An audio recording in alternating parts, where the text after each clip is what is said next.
messieurs, bienvenue sur la diaspora du continent, votre chaîne d'analyse et de décryptage de l'actualité sociopolitique et économique du Cameroun. Aujourd'hui, nous parlons d'une annonce qui a fait couler beaucoup d'encre. Les salaires impayés des enseignants camerounais ont été virés, selon le ministre des Finances, Louis-Paul Motazé. L'information est tombée ce 2 avril par le biais d'un communiqué officiel. À première vue, une excellente nouvelle pour des milliers d'enseignants qui, pendant des mois, voire des années, ont attendu leur dû avec angoisse.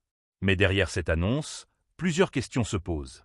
Pourquoi ces retards de paiement étaient-ils devenus une norme? L'État camerounais a-t-il réellement résolu le problème ou est-ce un simple coup politique? Les enseignants doivent-ils se réjouir ou craindre une rechute dans l'impayé?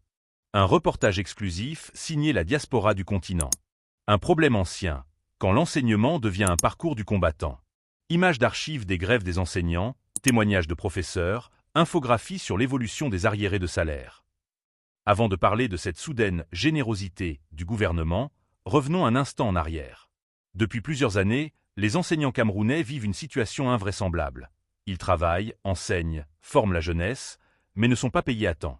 Certains accumulent jusqu'à 24 mois d'arriérés, d'autres finissent par quitter la profession, découragés par ces retards de paiement. Mais comment en est-on arrivé là?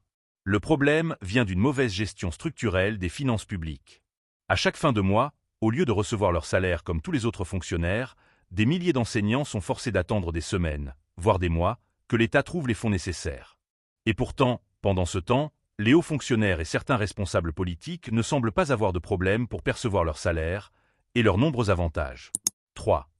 L'annonce du ministre Motazé, vraie solution ou simple pansement? Plan sur Louis-Paul Motazé annonçant la nouvelle, zoom sur le communiqué officiel, réaction des enseignants. Le 2 avril, coup de théâtre. Le ministre des Finances annonce que tous les arriérés ont été payés. Mais est-ce vraiment une bonne nouvelle? Certes, les enseignants concernés peuvent enfin souffler. Mais cette annonce soulève aussi de nombreuses interrogations. Pourquoi avoir attendu aussi longtemps?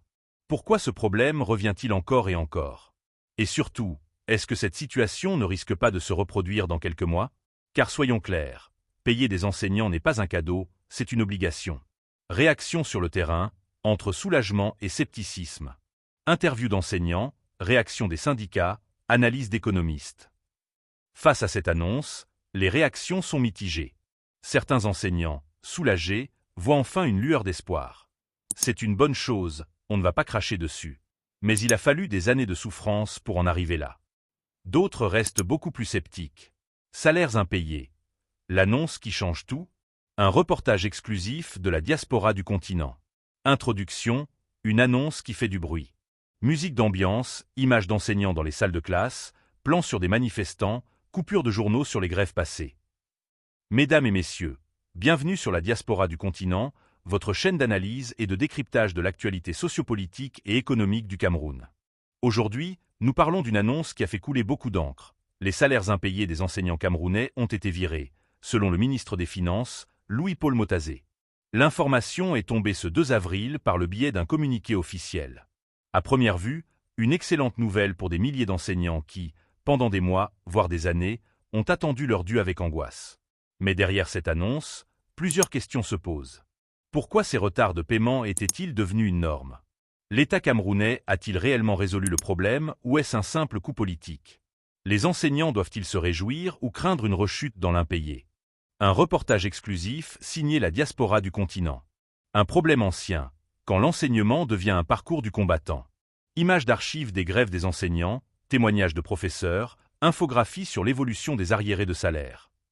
Avant de parler de cette soudaine générosité du gouvernement, revenons un instant en arrière. Depuis plusieurs années, les enseignants camerounais vivent une situation invraisemblable. Ils travaillent, enseignent, forment la jeunesse, mais ne sont pas payés à temps. Certains accumulent jusqu'à 24 mois d'arriérés, d'autres finissent par quitter la profession, découragés par ces retards de paiement. Mais comment en est-on arrivé là? Le problème vient d'une mauvaise gestion structurelle des finances publiques. À chaque fin de mois, au lieu de recevoir leur salaire comme tous les autres fonctionnaires, des milliers d'enseignants sont forcés d'attendre des semaines, voire des mois, que l'État trouve les fonds nécessaires. Et pourtant, pendant ce temps, les hauts fonctionnaires et certains responsables politiques ne semblent pas avoir de problème pour percevoir leur salaire et leurs nombreux avantages. 3. L'annonce du ministre Motazé, vraie solution ou simple pansement? Plan sur Louis-Paul Motazé annonçant la nouvelle, Zoom sur le communiqué officiel, réaction des enseignants. Le 2 avril, coup de théâtre. Le ministre des Finances annonce que tous les arriérés ont été payés. Mais est-ce vraiment une bonne nouvelle? Certes, les enseignants concernés peuvent enfin souffler. Mais cette annonce soulève aussi de nombreuses interrogations. Pourquoi avoir attendu aussi longtemps? Pourquoi ce problème revient-il encore et encore? Et surtout, est-ce que cette situation ne risque pas de se reproduire dans quelques mois? Car soyons clairs, payer des enseignants n'est pas un cadeau, c'est une obligation. Réaction sur le terrain, entre soulagement et scepticisme. Interview d'enseignants, réaction des syndicats, analyse d'économistes. Face à cette annonce, les réactions sont mitigées. Certains enseignants, soulagés, voient enfin une lueur d'espoir. C'est une bonne chose, on ne va pas cracher dessus. Mais il a fallu des années de souffrance pour en arriver là. D'autres restent beaucoup plus sceptiques. Ce n'est pas la première fois qu'on nous fait le coup. On paie aujourd'hui et dans quelques mois, on recommence. Jusqu'à quand? Les syndicats des enseignants dénoncent eux aussi une solution de façade et exigent des garanties pour que ces retards ne se reproduisent plus. Nous voulons un système clair, transparent et qui respecte les droits des enseignants.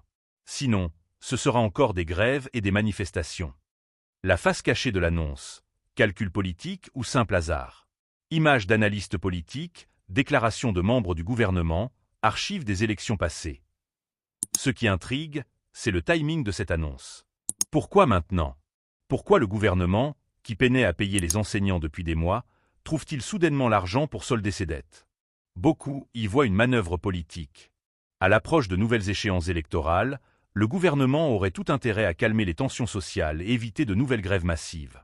Payer les enseignants à ce moment précis, c'est désamorcer une bombe sociale. Mais cela ne règle pas le problème de fond. Si les finances publiques sont mal gérées aujourd'hui, qu'est-ce qui garantit que les enseignants ne revivront pas le même cauchemar dans 6 mois? Conclusion. Et après? Images d'enseignants en classe, questionnement du narrateur, plan de fin avec appel à l'action. Le paiement des arriérés